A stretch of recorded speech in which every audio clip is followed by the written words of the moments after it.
அனைத்து மாணவர்களுக்கும் வணக்கம். எக்ஸாம் எழுதக்கூடிய +1 +2 ஸ்டூடெண்ட்ஸ்க்கு ஒரு முக்கியமான இன்ஃபர்மேஷன் தான் பார்க்க போகிறோம். என்ன அப்படின்னு சொல்லி பார்த்தீங்கன்னா, எக்ஸாம் ஸ்டார்ட் ஆகிறதுக்கு முன்னாடி, எக்ஸாம் ஸ்டார்ட் ஆன பிறகு, எக்ஸாம் முடிஞ்ச பிறகு என்னென்ன பண்ணணும், என்னென்ன பண்ணக்கூடாது. ஆல்ரெடி ஒரு சில இன்ஃபர்மேஷன் எல்லாமே உங்கள் ஸ்டாஃபு, உங்கள் ஃப்ரெண்ட்ஸ் எல்லாமே சொல்லியிருப்பாங்க. இன்னும் கூடுதலாக ஒரு சில தகவல் எல்லாமே சொல்கிறேன். நீங்கள் அந்த இன்ஃபர்மேஷன்லாம் கேட்காம இருந்தீங்க அப்படின்னா, அதெல்லாம் எக்ஸாம் ஹாலில் செய்யலாமா செய்ய வேண்டாமா அப்படிங்கிறத வந்து முடிவு பண்ணிங்க. ஃபஸ்ட்டு எக்ஸாம் ஹால் அப்படிங்கிறது ஒரு சில ஸ்டூடெண்ட்ஸ்க்கு வந்து அவங்க படிக்கிற ஸ்கூலே இருக்கும். இன்னும் ஒரு சில ஸ்டூடெண்ட்ஸ்க்கு வந்து பார்த்திங்கன்னா பக்கத்து ஸ்கூலு இருக்கும். காரணம் என்ன அப்படின்னா, அவங்க ஸ்கூலில் எக்ஸாம் சென்டர் இருக்காது. அதனால் நியர்பையாக என்ன ஸ்கூல் இருக்கோ அந்த ஸ்கூலில் ஹையர் செகண்டரியாக இருந்தாலும் சரி, யார் ப்ரைவேட் ஸ்கூலாக இருந்தாலும் சரி, கவர்மெண்ட் ஸ்கூலாக இருந்தாலும் சரி, எக்ஸாம் சென்டர் வந்து என்ன போயிருப்பாங்க. நீங்கள் எக்ஸாம்ஸ்க்கு ½ அன் ஹவருக்கு முன்னாடியே போயிடுங்க. நம்ம 9:45க்கு வந்து ரூமில் வந்து என்ட்ரி ஆகணும். அதனால் ஒரு 9:15 ஆர் 9:20 மேக்ஸிமம் 9 மணிக்கு போக முடிஞ்சாலும் நீங்கள் போயிடுங்க. அதே போல் எக்ஸாம் வந்து ஸ்டார்ட் ஆகிற வரைக்குமே படிச்சுட்டு இருக்காதிங்க. என்ட்ரி ஆகிற வரைக்குமே என்ன பண்ணிகிட்டு இருக்காதிங்க, படிச்சுட்டு இருக்காதிங்க. ஒரு 1 ஹவர் ஆர் 2 ஹவர்ஸ் பிஃபோரே உங்களுடைய ப்ரிப்பரேஷன் வந்து ஸ்டாப் பண்ணுறங்க. படித்த வரைக்குமே போதும். நம்ம எல்லாமே படித்தது தான் நமக்கு வந்து என்ன பண்ணும், எக்ஸாம்ஸ்க்கு வரும். அதனால் கடைசி நேரம் வரைக்கும் படிச்சுட்டு இருக்காதிங்கன்னா, லாஸ்ட் மினிட்டில் பார்க்கக்கூடிய இது எல்லாமே ஞாபகம் இருக்கும். கடைசியில் பார்த்தீங்க அப்படின்னா, படித்ததை முன்கூட்டி படிச்சிங்கன்னா ஒரு பதத்தில் நமக்கு மறந்துடும். சரிங்களா? அதனால் பதட்டப்படாதீங்க. எக்ஸாம் ஹாலுக்கு முன்கூட்டியே போயிடுங்க. சரிங்களா? நிறைய ஸ்டூடெண்ட்ஸ் வந்து போய்க்கலாம் அப்படின்னு சொல்லிட்டு ஒரு சில பேர் பஸ்ஸில் போகக்கூடிய சூழ்நிலை இதெல்லாமே இருக்கும். அப்படிங்கிற பட்சத்தில் அந்த பஸ்ஸு மிஸ் பண்ணிட்டாங்கன்னா அவங்க எக்ஸ்ட்ரா உங்களுக்கு என்ன வந்துடும் அப்படின்னா பதட்டமாகிடும். அதனால் ப்ரிப்பரேஷன் எல்லாமே 7 to 8 ஹவர்ஸ்க்குள்ளார முடிச்சுட்டு நீங்கள் வந்து எக்ஸாம் சென்டருக்கு ஏர்லியராக போயிடுங்க. பதட்டப்படாதீங்க. காலையில் ஃபுட்டு இதெல்லாமே என்ன பண்ணுறங்க, சாப்பிட்டு போயிடுங்க. சாப்பிடாம தயவு செஞ்சு எக்ஸாம் ஹாலுக்கு வந்து என்ன பண்ணாதீங்க, போகாதீங்க. சரிங்களா? அதனால் சாப்பிட்டு எக்ஸாம் ஹாலுக்கு போயிடுங்க. 9:45க்கு நம்ம என்ட்ரி ஆகிற மாதிரி இருக்கும். நம்மளுடைய ஹால் டிக்கெட் இதெல்லாமே கொடுத்துட்டு நம்மளை வந்து என்ன பண்ண சொல்லுவாங்க அப்படின்னா எக்ஸாம் சென்டரில் உட்கார சொல்லுவாங்க. போகிறதுக்கு முன்னாடி உங்கள் பாக்கெட் இதெல்லாமே நீங்களே ஒன்ஸ் வந்து என்ன பண்ணுறங்க, செக் பண்ணுறங்க. ஏதாவது எழுதி பார்த்த பேப்பர்ஸ் ஆர் உங்களுக்கு தெரியாமல் ஏதாவது ஒரு பேப்பர்ஸு அதெல்லாமே பாக்கெட்டில் இருந்துச்சு அப்படின்னா அதை எடுத்து போட்டுருங்க. ஏன்னா ஸ்குவாடு, நமக்கு சூப்பர்வைசர் எல்லாமே நமக்கு வந்து செக் பண்ணுவாங்க. விசிட்டிங் வந்து பறக்கும் படை இந்த மாதிரிலாம் ஒரு சில இதெல்லாமே சொல்லுவாங்க. அவங்களும் நமக்கு வந்து என்ன பண்ணுவாங்க, ஃப்ளையிங் ஸ்குவாட் அப்படின்னு சொல்லுவாங்க. அவங்களும் நமக்கு வந்து வருவாங்க. அந்த மாதிரியான டைமில் செக் பண்ணும்போது நமக்கு தான் அது பிரச்சனை. நம்ம தெரியாமல் தான் வச்சுருப்போம், இருந்தாலும் அது நமக்கு வந்து என்னது பிரச்சனைகளை ஏற்படுத்தும். அதே போல் நீங்கள் ஒர்க் ஆகக்கூடிய டெஸ்க்கு, சரிங்களா, அந்த டெஸ்கில் செக் பண்ணி பார்த்துக்குங்க. மோஸ்ட்லி நீங்கள் இருக்கக்கூடிய ரூமாக இருக்கலாம், அல்லது வேறு கிளாஸ் பசங்க வந்து அந்த ரூமில் உட்காந்து பரீட்சை எழுதியிருக்கலாம், படிச்சிருக்கலாம். அந்த பசங்க என்ன பண்ணியிருக்கோம் அப்படின்னா ஒரு சில பேப்பர்ஸ் வந்து என்னது எடுத்து டெஸ்க்கு அடியில் வச்சுட்டு போயிருக்கோம். அதை நம்ம வந்து செக் பண்ணாமல் அவங்க வந்து செக் பண்ணுற டைமில் இருந்துச்சு அப்படின்னா அதை நம்ம தான் வச்சோம் அப்படின்னு சொல்லிட்டு நம்ம மேலே ஆக்ஷன் எடுக்கிறதுக்கான சுச்சுவேஷன் இருக்குது. அதனால் அந்த உட்காந்த பிறகு பேப்பர்ஸ் இதெல்லாமே இருக்கா அப்படின்னு சொல்லிட்டு செக் பண்ணுறேங்க. அதுக்கடுத்து நமக்கு வந்து 10 மணிக்கு பார்த்திங்க அப்படின்னா கொஸ்டின் பேப்பர் வந்து கொடுப்பாங்க. கொஸ்டின் பேப்பரில் மார்ஜின் இதெல்லாமே அந்த டாப்பில் கொஸ்டின் நம்பர் இதெல்லாமே எழுதிருங்க.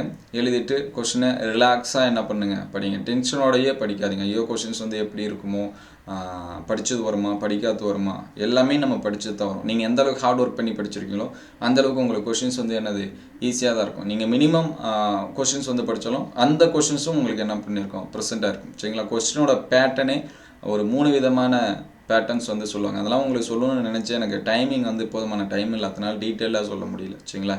MOT, HOT, LOT அப்படின்னு சொல்லுவாங்க. Lower order thinking, higher order thinking, middle order thinking. இந்த 3 டைப்லேயும் நமக்கு என்ன இருக்கும், கொஸ்டின் இருக்கும். லோவர் ஆர்டர் திங்கிங் அப்படின்னா எல்லாமே அட்டன் பண்ணுற மாதிரி இருக்கும். மிடில் ஆர்டர் அப்படின்னா கொஞ்சம் ஆவரேஜ் கொஸ்டின்ஸ் இருக்கும். ஹையர் ஆர்டர் அப்படின்னா கொஞ்சம் டஃப்பான கொஸ்டின்ஸ் இருக்கும். இப்படி தான் கொஸ்டின்ஸ் வந்து என்ன பண்ணியிருப்பாங்க, மேக் பண்ணியிருப்பாங்க. 50, 25, 25 இப்படி தான் நமக்கு என்ன இருக்கும், கொஸ்டின்ஸ் இருக்கும். அதனால் ஃபுல்லாக டஃப்பாகவும் இருக்காது. 75% வந்து பார்த்திங்கன்னா எல்லா ஸ்டூடெண்ட்ஸும் பாஸ் பண்ணுற மாதிரி, எழுதுகிற மாதிரி, ஸ்கோர் அதிகமாக பண்ணுற மாதிரி தான் நமக்கு கொஸ்டின்ஸ் இருக்கும். அதனால் கொஸ்டினை பற்றி நீங்கள் வந்து பண்ணதில்லை, கவலைப்படுத்தலை. அதுக்கடுத்து நமக்கு ஆன்சர் ஷீட்டு பார்த்திங்க அப்படின்னா 10 கொடுப்பாங்க. அந்த 5 மினிட்ஸில் நம்மளோட டீட்டெயில் எல்லாமே ஃப்ரண்ட் பேஜில் ABC அப்படின்னு சொல்லிட்டு இருக்கோம். A பார்ட்டில் நம்ம வந்து என்ன பண்ணுற மாதிரி இருக்கும், செக் பண்ணி அதில் சைன் பண்ணுற மாதிரி இருக்கும். உங்களுக்கு ஸ்டாஃப் சொல்லுவாங்க எங்கே சிக்னேச்சர் பண்ணணும் அப்படின்னு சொல்லிட்டு அந்த இடத்துல கரெக்டாக என்ன பண்ணுறங்க, சிக்னேச்சரு பண்ணுறங்க. வேறு எந்த இடத்துலையும் நீங்கள் வந்து எழுத தேவையில்லை. சரிங்களா? லாங்குவேஜை பொறுத்த வரைக்கும் வேறு எங்கேயும் எழுதுகிற மாதிரி இருக்காது. நம்ம மேஜர் சப்ஜெக்ட் வரும்போது மட்டும் டாப் ஷீட்டை திருப்பிட்டு அங்கே மெயின் ஷீட் அப்படின்னு சொல்லிட்டு நமக்கு மார்க் என்ட்ரி பண்ணக்கூடிய காலம்ஸ் எல்லாமே இருக்கும். அதில் ஏபி, அதாவது கொஸ்டின் டைப்பு ஏபி அப்படின்னு சொல்லிட்டு போடுற மாதிரி இருக்கும். அவ்வளோதான். அதுக்கடுத்து பார்த்தீங்கன்னா வேறு எங்கேயும் நம்ம எழுத தேவையில்லை. நீங்கள் அந்த டாப் ஷீட்டு அதுக்கு எடுத்துக்கூடிய ஷீட்டு எந்த ஒரு டிஸ்டர்பன்ஸும் இல்லாமல் பார்த்துங்க. அதுக்கடுத்து கண்டினியூவாக நீங்கள் எக்ஸாம்ஸ் வந்து என்ன பண்ணலாம், எழுதலாம். இப்போ ஒரு கொஷின்ஸ்க்கு ஆன்சர்ஸ் பண்ணுறீங்க, உங்களுக்கு ஆன்சர்ஸ் வந்து என்னது தெரியுது, ப்ளஸ் வந்து சப்போஸ் தவறாயிடுச்சு, நான் வேறு அடிக்கணும் அப்படின்னா அதில் ஸ்ட்ரைட்டாக ஒரு லைன் போட்டுட்டு இது என்னால் அடிக்கப்பட்டது அப்படின்னு சொல்லி எழுதுருங்க, போதும். அவ்வளோதான், வேறு எதுவும் நீங்கள் பண்ண தேவை. அதே போல் ஒரு சில தவறான செயல்கள்லாம் ஒரு சில மாணவர்கள் செய்வாங்க. என்ன அப்படின்னு சொல்லி பார்த்தீங்கன்னா, கொஷின்ஸ்க்கு எல்லாமே ஆன்சர்ஸ் பண்ணிவிட்டு எல்லாமே ஃபஸ்ட்டுலேருந்து லாஸ்ட் வரைக்கும் நம்ம அடுத்த எக்ஸாம்ஸில் எழுதிக்கலாம், இந்த மாதிரிலாம் நடந்திருக்கு, அடுத்த எக்ஸாமில் எழுதியிருக்கலாம்னு சொல்லிட்டு ஃபுல்லாக கோடு போட்டுருவாங்க. அந்த மாதிரி கோடு போட்டிருக்க பேப்பர்ஸை கண்டுபிடிச்சாங்க அப்படின்னா நீங்கள் 2 இயர்ஸுக்கு வந்து என்ன பண்ண முடியாது, எக்ஸாம்ஸு எழுத முடியாது. 2 to 3 இயர்ஸ் பப்ளிக் எக்ஸாம்ஸ் நீங்கள் வந்து என்ன பண்ண முடியாது, எழுத முடியாது. சரிங்களா? அதாவது 1வது கொஸ்டின்லேருந்து ஃபஸ்ட்டு ஒரு 10 பக்கம் எழுதிட்டு 10 பக்கமும் ஃபுல்லாக எனக்கு 0 மார்க்ஸ் வர மாதிரி. ஏன்னா இந்த கொஷின்ஸ் வந்து டஃப்பாக இருக்குன்னா அடுத்த வாட்டி ஃபெயில் ஆகிறதுக்குனே ஒரு சில ஸ்டூடெண்ட் அடுத்த எக்ஸாம்ஸில் வந்து நம்ம அதிகமாக மார்க்ஸ் எடுத்துக்கலாம் அப்படின்லாம் ஒரு சில ஸ்டூடெண்ட்ஸ் வந்து பண்ணியிருக்காங்க. அதனால் அதெல்லாமே சொல்லியிருப்பாங்க. ஃபுல்லாக ஸ்ட்ரைக் அவுட் பண்ணியிருந்தீங்க அப்படின்னா உங்களுக்கு வந்து என்னது எக்ஸாம் எழுதுறதுக்கான தடை விதிச்சுருவாங்க. அதனால் அந்த மாதிரியான தவறுகள் எதுவும் மோஸ்ட்லி செய்ய மாட்டீங்க. அப்படி இருந்துச்சு அப்படின்னா செய்யாதீங்க. ஏதாவது 1 hour கொஷின்ஸ் வந்து தப்பாயிடுச்சு அப்படின்னா அதை கோடு போட்டுட்டு இது என்னால் அடிக்கப்பட்டது அப்படின்னு சொல்லிட்டு வந்து என்னது எழுதிடுங்க. அவங்க ஸ்டாஃப்ட்டு கூட நீங்கள் வந்து டவுட் கேட்டுக்கலாங்க. சூப்பர்வைசர் இருப்பாங்க, அவங்கள்ட்ட நீங்கள் டவுட் கேட்டுக்கலாம். சார் நான் அந்த மாதிரி அடிச்சுட்டேன், இது எழுதிக்கலாமா அப்படின்னு சொல்லிட்டு எழுதிருங்க.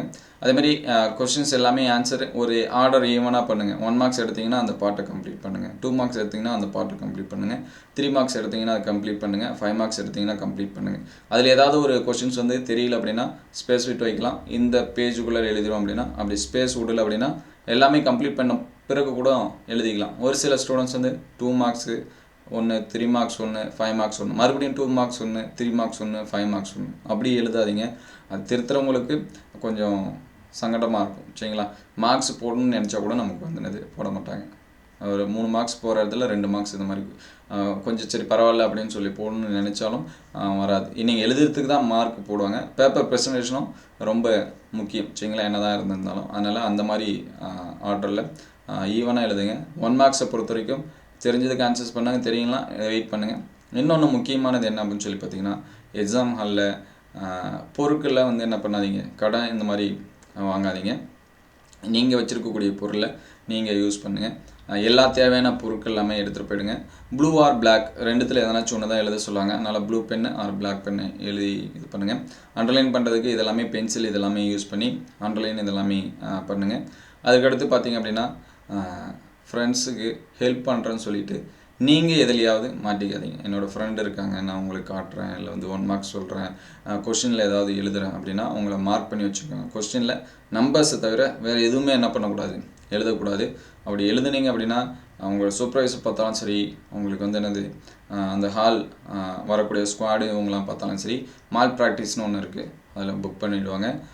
ஜேடி விசிட்டு நிறைய பேர் வருவாங்க. கலெக்டரு, சிஓ, டிஓ இவங்க எல்லாமே விசிட்டுக்கு வருவாங்க. எந்த டைமில் வருவாங்க அப்படின்னு சொல்லிட்டு அங்கே இருக்கக்கூடியவங்களுக்கு என்ன பண்ண தெரியாது. அங்கே ஸ்கூலில் பார்த்தீங்கன்னா சீஃப் டிபார்ட்மெண்ட் இந்த மாதிரிலாம் இருப்பாங்க, அவங்களும் விசிட் இந்த மாதிரி வருவாங்க. சரிங்களா? அதனால் அடுத்தடுத்து ஸ்டாண்டிங் குவார்டுன்னு அங்கேயே ஒரு சில பேர்லாம் இருப்பாங்க. அதனால் அவங்கள்ட்ட எல்லாமே நம்ம எதுக்கு பதட்டப்படுத்திட்டு திருப்பி நம்மளுடைய மார்க்ஸ் தான் வந்து என்னது குறையும். அதனால் ஹெல்ப் பண்ணுறேன் அப்படின்னு சொல்லிட்டு உங்களுடைய மார்க்ஸ் வந்து என்ன பண்ணிக்காதீங்க, குறைச்சிக்காதீங்க.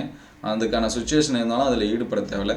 மார்க் ப்ராக்டிஸில் இது பண்ணாலும் 1 year ஆர் வந்து சப்போஸ் பிட்டு இந்த மாதிரி எதனாச்சும் வச்சுருந்து பிடிச்சாங்கன்னா அந்த எக்ஸாமும் என்ன பண்ண முடியாது, அன்னைக்கு எழுத முடியாது. எப்போ பிடிக்கிறாங்களோ அதோட சரி, அதுக்கப்புறம் நம்மளால் என்ன பண்ண முடியாது, எழுத முடியாது. அடுத்த பரீட்சை வேணால் என்ன பண்ணிக்கலாம், எழுதிக்கலாம், இந்த மாதிரிலாம் சொல்லுவாங்க. அதனால் நிறையா இதெல்லாமே இருக்குது. அதே போல் கம்ப்ளீட் பண்ணிட்டீங்க அப்படின்னா எழுதாத பேஜஸ் எல்லாமே டைம் லாஸ்ட்டாக ஒரு 10 நிமிஷம் இருக்குன்னா அந்த டைமில் கோட் போட்டுக்கலாம். ஏன்னா முன்கூட்டியே போட்டுட்டீங்க அப்படின்னா சப்போஸ் உங்களுக்கு வந்து எழுத தோணுது அப்படின்னா எழுத முடியாத சூழ்நிலை இருக்கும். அதனால் லாஸ்ட்டாக ஒரு 5 minutes ஆர் 10 minutes இருக்கிறப்ப கூட நீங்கள் என்ன பண்ணிக்கலாம், கோடு போட்டுக்கலாம். அடிஷ்னல் இதெல்லாமே வாங்கினீங்க அப்படின்னா கரெக்டாக கட்டி கொடுத்துருங்க. ஒரு சில இடத்துல பஞ்ச் பண்ணியிருப்பாங்க, நம்ம ஆல்ரெடி நமக்கு வந்து ஸ்டிச் பண்ணி தான் இருக்கும், இருந்தாலும் இதை பஞ்ச் பண்ணி அதுக்கப்புறம் அதில் அடிஷ்னல் எக்ஸ்ட்ரா த்ரெட்டு போட்டு என்ன பண்ணுற மாதிரி இருக்கும், கட்டுற மாதிரி இருக்கும். எக்ஸாம் முடிஞ்ச பிறகு உங்களுடைய பேப்பரை சப்மிட் பண்ணிவிட்டு வாங்க. அவசரத்தில் உங்களோட கொஸ்டின் பேப்பர் கொடுத்துட்டு பேப்பரை நீங்கள் எடுத்துகிட்டு வந்துடாதீங்க. சரிங்களா? ஏன்னா நிறைய இடத்துல ஒரு சில ஸ்டூடெண்ட்ஸ்லாம் அந்த மாதிரி பண்ணியிருக்காங்க, போயிட்டு வெளியே போன பிறகு திருப்பிலாம் வாங்கியிருக்காங்க. அதனால் உங்களுடைய மெயின் ஷீட் இதெல்லாமே கொடுத்துருவாங்க. எக்ஸாம் முடிஞ்ச பிறகு எவ்வளவோ எழுதியிருந்தாலும் சரி, இல்லை சரியாக எழுதலனாலும் சரி, அடுத்த எக்ஸாமுக்கு ப்ரிப்பேர் பண்ணுங்கள். முடிஞ்ச எக்ஸாம்ஸை பற்றி வந்து என்ன பண்ணிகிட்ருக்காங்க யோசித்து அடுத்தடுத்த எக்ஸாம் வந்து என்னது மார்க்கு குறைக்கிற சுச்சுவேஷனுக்கு வந்துடாதீங்க. ஏன்னா நம்ம எழுதியிருக்கக்கூடிய எக்ஸாம் மார்க்கு நம்ம எதிர்பார்க்கக்கூடிய மார்க்ஸ் வரும். அதனால் முடிச்சு போன எக்ஸாமை பற்றி நீங்கள் வந்து என்ன பண்ண தேவை, கவலைப்பட தேவை. அடுத்தடுத்த எக்ஸாம்ஸ்க்கு வந்து ப்ரிப்பேர் பண்ணணும் அப்படின்னா தான் நமக்கு வந்து அதுக்கு மார்க்ஸ் வந்து அதிகப்படியான மார்க்ஸ் இதெல்லாமே எடுக்க முடியும். அதனால் இந்த பாயிண்ட்ஸ் எல்லாமே மைண்டில் வச்சுங்க. குறிப்பாக சாப்பிட்டு போயிடுங்க. மால் ப்ராக்டிஸ் இந்த மாதிரியான செயலில் ஈடுபடாதீங்க. டைமுக்கு எக்ஸாம் சென்டருக்கு இது எல்லாமே போயிடுங்க. கண்டிப்பாக நீங்கள் எதிர்பார்க்கக்கூடிய மார்க்ஸ் வந்து என்னது வரும். நீங்கள் எந்தளவுக்கு ஹார்ட் ஒர்க் பண்ணி படிச்சிருக்கீங்களோ அதோட ரிசல்ட் இது எல்லாமே எக்ஸாம் முடிஞ்ச பிறகு நமக்கு தெரியும். அதனால் பதட்டப்படாதீங்க, பயப்படாதீங்க, சோர்வடையாதீங்க. நீங்கள் எதிர்பார்க்கக்கூடிய மார்க்ஸ் அனைத்துமே உங்களுக்கு என்ன பண்ணும் வரும். அதனால் தொடர்ந்து படிச்சுட்டே இருங்க. இந்த வீடியோ உங்களுக்கு பயனுள்ளதாக இருந்துச்சு அப்படின்னா உங்கள் நண்பருக்கு ஷேர் பண்ணுங்கள். இந்த மாதிரி வீடியோ தொடர்ந்து வரும் நம்ம சேனலை சப்ஸ்கிரைப் பண்ணுங்கள். தேங்க்யூ ஃபார் வாட்சிங்.